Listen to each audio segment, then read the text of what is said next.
Please guys everyone, आप लोग एजी गुरु channel को फॉलो कीजिए। ये बहुत अच्छा काम कर रहे हैं, हमारे वीडियोस अपलोड कर रहे हैं, आपको बहुत हेल्प होंगे। और इनके करंट अफेयर्स और ये सब भी देखते रहिए। और please like share and subscribe this channel.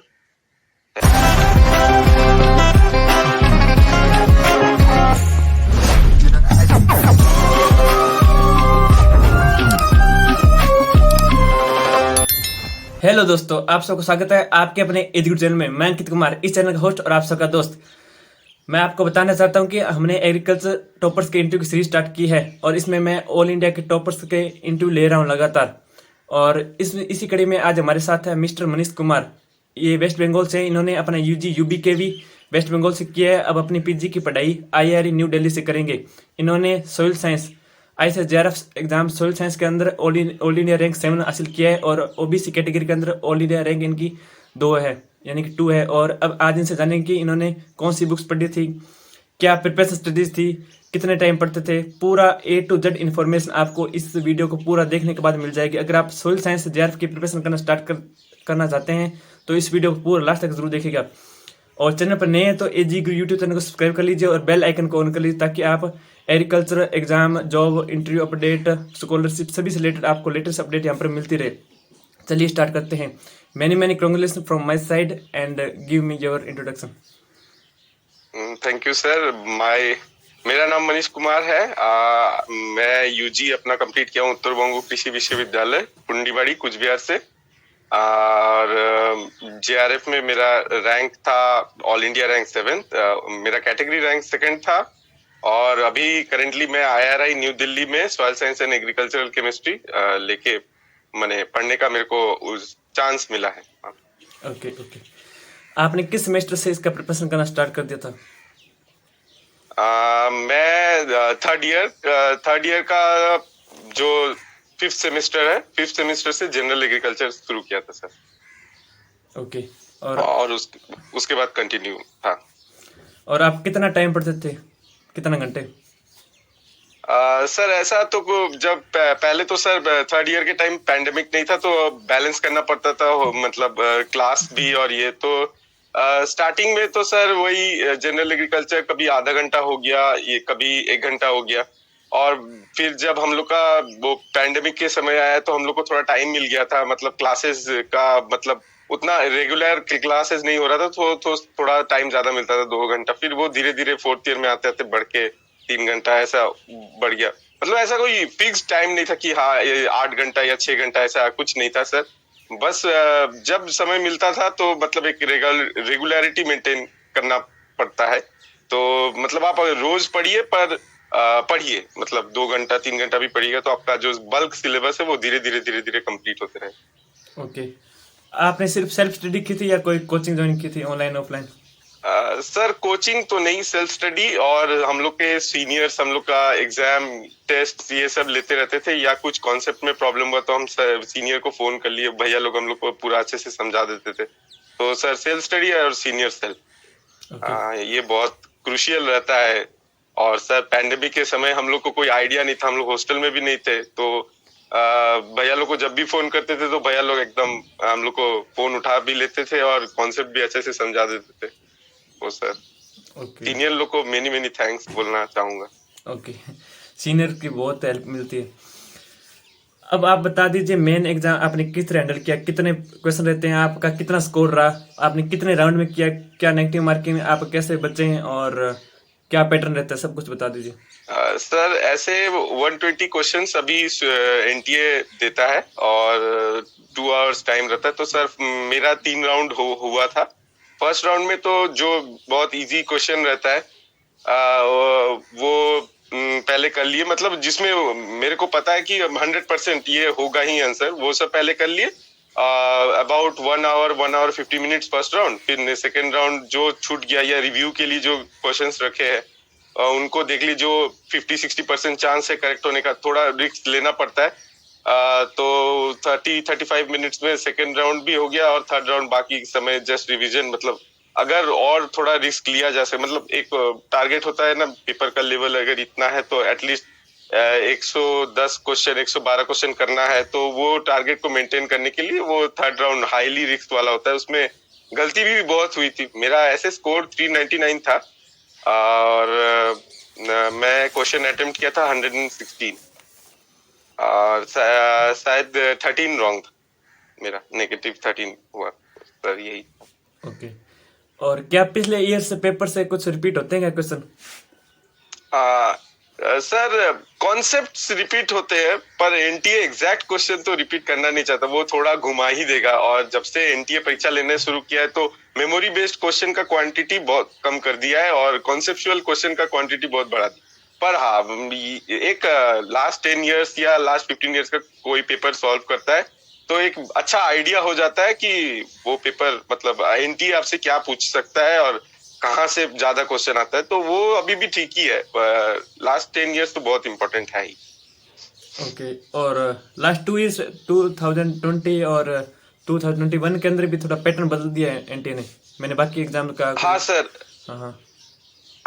Actually sir वही बोले ना, मतलब पहले जब आईसीआर क्वेश्चन लेता था तो थोड़ा मेमोरी बेस्ड क्वेश्चन थोड़ा ज्यादा रहता था, डेटा बेस्ड क्वेश्चन थोड़ा ज्यादा रहता था। और अभी एनटीए थोड़ा मेमोरी बेस्ड क्वेश्चन को कम करके हाईली कॉन्सेप्चुअल क्वेश्चन को बहुत ऐड कर दिया। तो अगर आपका कॉन्सेप्ट क्लियर है तो आपको कोई नहीं रोक सकता इस एग्जाम को क्रैक करने से। ओके। अगर आप सिर्फ मेमोरी बेस्ड के ऊपर जाएंगे तो अभी ये प्रॉब्लम होगा, पहले जैसे आप क्वेश्चन नहीं आते। डायरेक्ट क्वेश्चन तो एक्सपेक्ट करना भी नहीं है। स्टेटमेंट बेस्ड क्वेश्चन भी बहुत बढ़ा दिया गया, statement assassin based reasoning question, ये सब बहुत है, तो कॉन्सेप्ट बहुत इंपॉर्टेंट है। ओके। और टाइम इनफ रहता है क्या पूरा या कम रहता है? टाइम सफिशिएंट है, टाइम में प्रॉब्लम नहीं होगा। आपको जस्ट करते रहना है क्वेश्चन और थोड़ा डिस्ट्रैक्टेड नहीं होना है कि अगर नहीं बन रहा है तो वो क्वेश्चन पे ही लगे हुए, वैसे नहीं, वो दूसरे राउंड के लिए रिव्यू के लिए मार्क करके आगे बढ़ते रहना, जो टफ क्वेश्चन है। ओके। साथ में ये अगर ऑनलाइन है तो सिस्टम ये भी आपके लिए बेनिफिट रहता है कि आप अगर 50वां क्वेश्चन कर रहे हैं, आपने पहला छोड़ दिया तो वापस से पहले क्वेश्चन पर जा सकते हैं आप, मतलब ऑनलाइन का ये हाँ बेनिफिट रहता है। हाँ सर, वो और आपका साइड में वो पैलेट भी रहता है, उसमें आपको बता भी देता है कि ये क्वेश्चन अभी तक आपने मार्क नहीं किया, तो रिव्यू करने में बहुत सुविधा होता ये है। बहुत ये एक बहुत अच्छा है। फैसिलिटी है। और अब आप बता दीजिए बुक लिस्ट पूरा। हाँ सर, ऐसे स्टार्टिंग में तो नीमराज सुंदर जी का जनरल एग्रीकल्चर तो मस्ट है, पढ़ना ही है। और इसको छोड़ के आप आगे नहीं बढ़ सकते जनरल एग्रीकल्चर। और जनरल एग्रीकल्चर का क्वेश्चन आएगा ही, और वो रैंक डिसाइडर है। और उसके बाद बेसिक बुक में डीके दास का इंट्रोडक्टरी सॉइल साइंस, ये पढ़ना है, ये बेसिक पूरा क्लियर कर देता है। और इसमें मस्ट रीड है कोलॉइड्स का chapter, radioactivity, acidity basis, acidity salinity, वो soil, quality of irrigation water, pollution और सबमर्ज सॉइल, ये 5-6 चैप्टर मस्ट रीड है। अगर आप पूरा नहीं पढ़ रहे तो ये तो पढ़ना ही है। और ISSS fundamentals of soil science 2012 edition तो बहुत बहुत इंपॉर्टेंट बुक। और ISSS 2015 वाला एडिशन से रिमोट सेंसिंग, जीपीएस, जीआईएस तो पढ़ना ही है। और text book of soil science by TD विश्वास एंड मुखर्जी, ये तो मस्ट रीड, ये तो पूरा पढ़ना है, ये लाइन बाय लाइन एकदम पढ़ना है, उसमें हर लाइन पे एक क्वेश्चन बन सकता है। और पेडोलॉजी का अगर कॉन्सेप्ट क्लियर करना है तो सहगल का बुक है। और सॉइल फिजिक्स एके साहा कॉन्सेप्ट्स और एमसीक्यू के लिए ठीक है। अगर एके साहा नहीं भी पढ़ना चाहे तो भी चलता है, पर किसी का अगर ISSS पढ़ के वो कॉन्सेप्ट क्लियर नहीं हुआ तो एके साहा वो बहुत अच्छा बुक है, उसमें एमसीक्यू भी हाईली कॉन्सेप्चुअल है चैप्टर के बाद। और सॉइल का जो एलाइड पोर्शन है, जैसे एग्रोमेट्रोलॉजी, वो आपको principles of agronomy SR Reddy से हो जाएगा, एक चैप्टर है। और एनवायरमेंट और फिजियोलॉजी पार्ट आपको SR कांटवा वॉल्यूम 2 बुक से कर लेना है। और केमिस्ट्री के लिए एनसीईआरटी केमिस्ट्री, अगर किसी कोई मतलब स्टेट बोर्ड में तो एनसीईआरटी नहीं चलता, तो एनसीईआरटी का सारा ई बुक्स अवेलेबल है सीबीएसई के साइट पे। तो एनसीईआरटी केमिस्ट्री क्लास 11 और 12 में से वो organic chemistry, structure of atom, molar concept, chemical equilibrium, ये सब कर लेना है। और ऑब्जेक्टिव्स के लिए ग्लिम्सेस ऑफ सॉइल साइंस है, एटेलिया सत्यनारायण सर का बुक, बहुत अच्छा बुक है ऑब्जेक्टिव सॉल्व के लिए, चैप्टर वाइज दिया हुआ है। और टी रमेश का भी ऑब्जेक्टिव बुक है, और लास्ट 10 इयर्स पेपर तो सॉल्व करना है, और वो फ्री मॉक होता है बहुत, टेलीग्राम पे आते रहते हैं, या आप परीक्षा के आगे जब आपका पूरा पढ़ाई हो गया है तो एक पेड मॉक टेस्ट ले सकते हैं।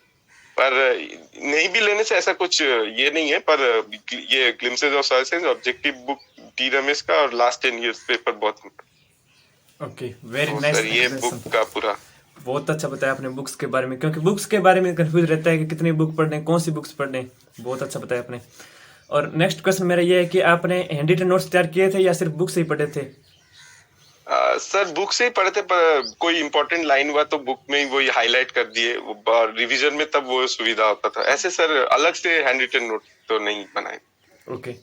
और आपके पास इन सभी बुक्स की हार्ड कॉपी थी या पीडीएफ से आप पढ़े थे, यानी कि पीडीएफ से भी पढ़ सकते हैं बुक्स? सर पीडीएफ का तो सर आइडिया नहीं है, मतलब एक्चुअली पीडीएफ इस सब में अवेलेबल है कि नहीं हम श्योर नहीं है।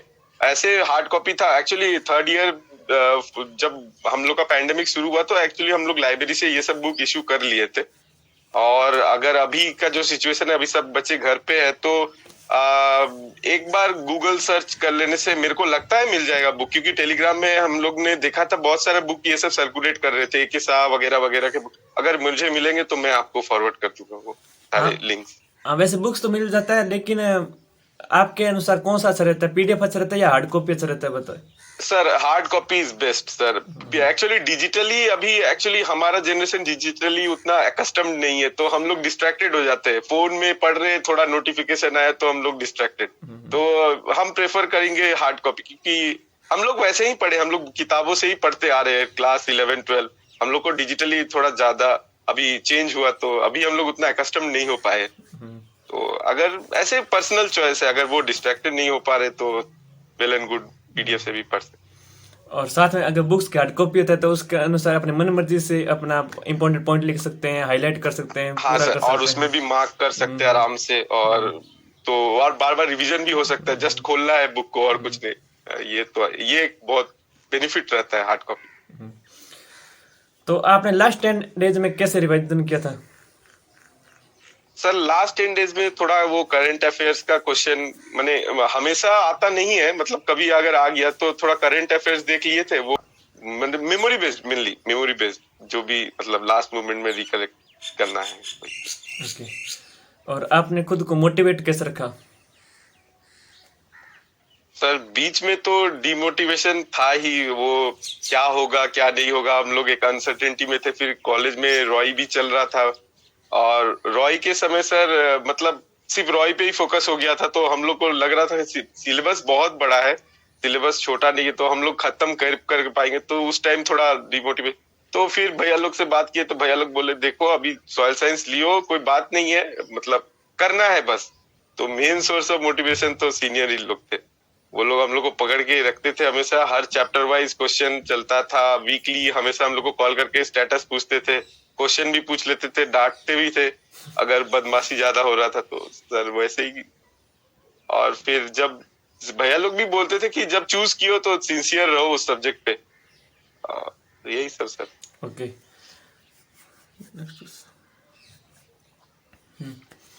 आपने सोइल साइंस को क्यों चुना सब्जेक्ट जेआरएफ के लिए? एक्चुअली सर जब स्टार्ट हुआ था एग्रीकल्चर, तो हम लोग को एग्रीकल्चर के बारे में कुछ ना कुछ आइडिया नहीं था। तो हम लोग देखते थे कि मैक्सिमम सब्जेक्ट वो मेमोरी बेस्ड ही हो रहा था कॉलेज में। तो एक सॉइल ही था जो थोड़ा कॉन्सेप्चुअल लगा, कि मतलब जिसको रटना नहीं पड़ता था, मतलब जस्ट एक बार समझ लेने से क्वेश्चन कर पा रहे थे। तो उस टाइप का मेरे को अच्छा लग रहा था, मतलब ज्यादा रटने वाला चीज नहीं था, और कॉन्सेप्ट्स भी अगर कर ले तो परीक्षा आराम से क्लियर हो जा रहा था। तो उस तरह रुचि सॉइल साइंस के प्रति जागा। ओके।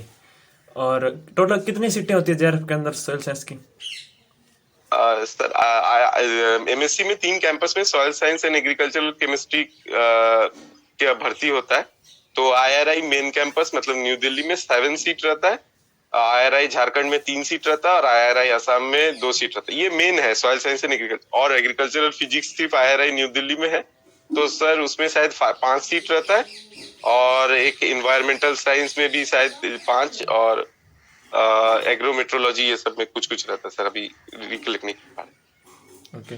नाउ वो व्हाट इज, सीट मैट्रिक्स मिल है, हाँ वो मिल सीट जाता है वो मैट्रिक्स सीट देखनी साइट चाहिए। पर। What is your future plan? Sir ऐसे तो सॉइल साइंटिस्ट बनने का सपना है। अभी एमएससी कर रहे हैं तो अभी देखे, फिर पीएचडी में भी एंट्रेंस है, तो अभी मतलब करेंगे कुछ। सॉइल साइंटिस्ट बनने का सपना है तो कुछ तो करना है अभी। तो अभी सर वही है, और सॉइल साइंटिस्ट। ओके, और स्कोप क्या है सोइल साइंस के अंदर? सॉइल साइंस में वो सॉइल लैब्स रहते हैं, कृषि के जो टेस्टिंग लैब्स रहते हैं, वो उन सब में रिक्रूटमेंट होता है सर। केवीके में भी सब्जेक्ट मैटर स्पेशलिस्ट है, असिस्टेंट प्रोफेसर तो है ही, एआरएस भी है, और एसटीओ सीनियर टेक्निकल ऑफिसर लोग भी रिक्रूट होते हैं। तो सर ये सब है। और बहुत सारे स्टूडेंट्स बीएससी के बाद कोई एमएससी करता है, कोई प्राइवेट जॉब में, कोई गवर्नमेंट जॉब में चला जाता है। तो आपके अनुसार क्या बेटर रहता है, बीएससी के बाद जॉब्स के अंदर जाना चाहिए या एमएससी करना चाहिए? सर बीएससी के बाद एक मेरे ख्याल से एक सब्जेक्ट पे स्पेशलाइजेशन होना बहुत जरूरी है। मतलब आप बीएससी एक ओवरऑल हो गया, और एक सब्जेक्ट पे स्पेशलाइजेशन एमएससी में करके अगर जॉब पे जाएंगे तो उनको ही बेटर प्रेफरेंस मिलेगा, चाहे वो प्राइवेट में जाए या गवर्नमेंट में जाए। मतलब उनका फील्ड ऑफ स्पेशलाइजेशन पे अगर उनको जॉब मिल रहा है तो वो एक्सेल करेंगे उस फील्ड में। तो सर मेरे ख्याल से एमएससी मस्ट करना चाहिए। और सर अगर बीएससी के बाद अगर अच्छा जॉब मिल रहा है तो ऐसा भी नहीं है कि मतलब छोड़ देना चाहिए। मतलब अच्छा अगर प्रोस्पेक्ट है तो जा सकते हैं। अगर एएफओ जैसे है, एएफओ बैंक्स पे अगर आपको मिल जा रहा है, आप पहले से प्रिपरेशन कर रहे तो इट्स वेल एंड गुड, बहुत अच्छा है। ऐसा नहीं है कि मतलब एमएससी करके ही एएफओ, ऐसा कुछ नहीं है, कर सकते हैं। ओके, तो बीएससी के बाद भी एफओ का एग्जाम दे सकते हैं अगर कोई स्टूडेंट बीएससी के हाँ बाद? Yes sir, BSc. हाँ ओके, बीएससी के बाद अगर उसमें सेलेक्ट हुआ है और आप एमएससी के बाद उस एग्जाम को दोगे और आप उसमें लग गए, तो उसमें आप कुछ एक्स्ट्रा फैसिलिटी मिलेगी क्या अगर आपने एमएससी किया, या उसके बराबर पोजीशन मिलेगा? सर ऐसा कुछ नहीं है। मिनिमम एलिजिबिलिटी तो बीएससी, अगर आप exam qualify, interview round qualify कर लिए तो आपका जो सैलरी है वो एमएससी से पास किया हुआ जो लड़का है या लड़की है उसका भी सेम ही सैलरी रहेगा। तो हम ऐसा बोल नहीं सकते कि मतलब कुछ स्पेशल ये मिले। हाँ हो सकता है इंटरव्यू राउंड में थोड़ा प्रेफरेंस मिले, मतलब हायर क्वालिफिकेशन को थोड़ा हायर प्रेफरेंस मिल सकता है। और प्रमोशन भी जल्दी हो सकता है बाद में। हाँ सर, प्रमोशन तो है ही वो तो। पर एक्सपीरियंस का भी वैल्यू है सर, ऐसा नहीं है सिर्फ डिग्री है। और जो अच्छा काम करेगा, तो मेरे को लगता है बैंक का सिस्टम वही है, जितना जो टाइम दे पाएगा बैंक को तो वो बैंक भी वैसे ही प्रमोट कर। आपने सब कुछ तो बता दिया मेरे सवालों के सभी जवाब। अगर फिर भी कुछ रह गया जो जूनियर्स के लिए इम्पोर्टेंट हो, फाइनल वर्ड्स फॉर जूनियर्स, तो आप बता दीजिए। जूनियर्स के लिए एक ही है कि आप कंसिस्टेंट रहिए। आप हमेशा अपने आप को फिक्स रखिए कि जो सब्जेक्ट मैं चूज कर रहा हूँ उस पे मैं सिंसियर रहूंगा, और रोज करना है, रोज थोड़ा थोड़ा थोड़ा थोड़ा करना है, ताकि वो बल्क सिलेबस एक्यूमुलेट ना हो लास्ट मोमेंट के लिए। रोज थोड़ा थोड़ा, कोई प्रॉब्लम नहीं होगा, you will crack the exam. पर एवरी डे कुछ, नो नेशनल हॉलीडे नथिंग, रोज दिन पढ़ना है थोड़ा थोड़ा, तो सही रहेगा। ओके, प्लीज गाइज एवरीवन, आप लोग एजी गुरु चैनल को फॉलो कीजिए। ये बहुत अच्छा काम कर रहे हैं, हमारे वीडियोस अपलोड कर रहे हैं, आपको बहुत हेल्प होंगे। और इनके करंट अफेयर्स और ये सब भी देखते रहिए। और please like, share and subscribe this channel. Thank you. Okay, thank you so much you too. आपने अपना कीमती समय निकाला, बहुत अच्छा रहा। बहुत बहुत धन्यवाद आपका भी। Thank you sir.